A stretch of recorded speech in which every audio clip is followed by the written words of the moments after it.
The general emergency alarm is about to be sounded for familiarization purposes only.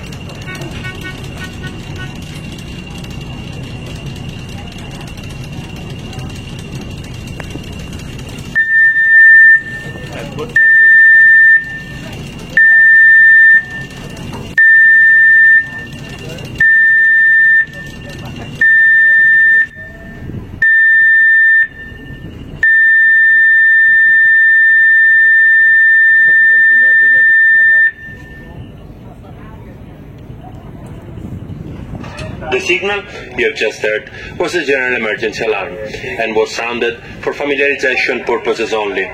Normally, on hearing this signal, guests will return to their cabins, collect life jackets, warm clothing, and any medication normally taken before proceeding to the master stations, as indicated by the safety notice placed on the back of the cabin door.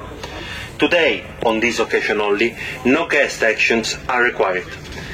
Attention, ship's company, you should continue with your crew alert duties.